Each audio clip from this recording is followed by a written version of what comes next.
Hello everybody, I hope you're all well and I hope you're all safe. It's Mrs. Richardson here.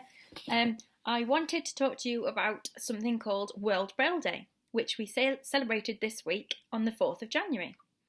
Now, I wasn't sure if you knew very much about Braille, about what it is or what it's used for, and I know that somebody in my family uses it quite a bit, so I thought that it would be good for me to tell you a little bit more about it. So Braille is a system that people who are blind or partially sighted, which means that they can't see very much at all, they use this system to help them to read and to write. So I'm going to tell you a bit about the history of Louis Braille, who invented the Braille system. So Louis Braille was born in France on the 4th of January 1809. Now, the 4th of January, his birthday, is when we now celebrate World Braille Day. And he lived on the farm with his mum and his dad and his brothers and sisters. And unfortunately, when he was 3 years old, he had an accident on the farm and he damaged one of his eyes quite badly. Unfortunately, there was an infection which then happened, and this spread into his other eye too. And it meant that he could not see anymore and he went blind. And this also meant that he was no longer able to go to school with his brothers and sisters, and he wasn't able to learn to read and write. So he had to go to a different school in Paris. And while he was at this school, they provided him with some books that were really big and they had raised letters on them, but they were quite difficult to read because he had to use his fingers to feel over the raised letters and numbers, and he had to try and make sense of it all.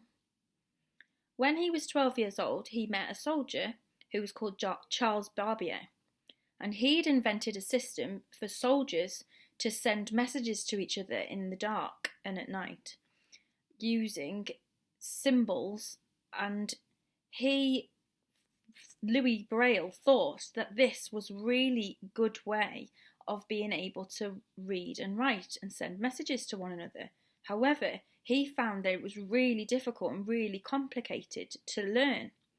So Louis Braille thought of a way that he could maybe make this system a little bit easier.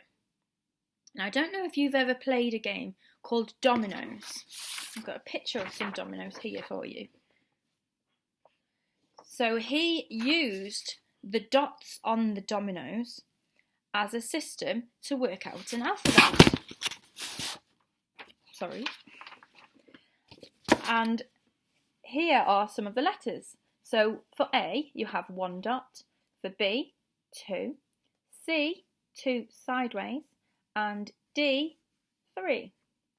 And throughout the alphabet and the numbers, he created this system which was much easier for people to learn. And he found then he was able to send messages to his friends and to his family, and they were able to reply to him, and he was able to read, and he was able to read stories again, which was fantastic.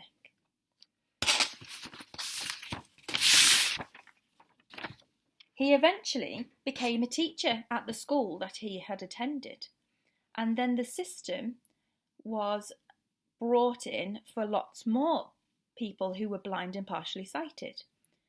Today, Braille is very much alive and it's used in many different ways.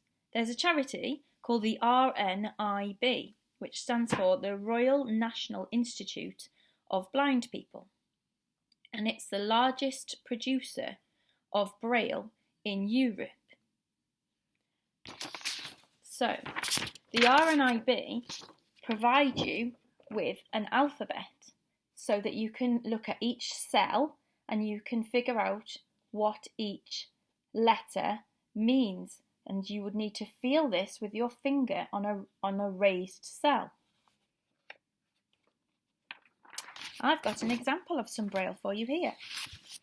Now, this is a magazine that gets sent out quite regularly, and it doesn't really look like one of the magazines that you or I might go and get from the shops, because it's actually all on white paper and there aren't any captions and there aren't any pictures or photographs either. So hopefully you'll be able to see that each cell has a raised surface, and you would need to use your finger to run along the line to feel each letter, and then you would be able to read what it says.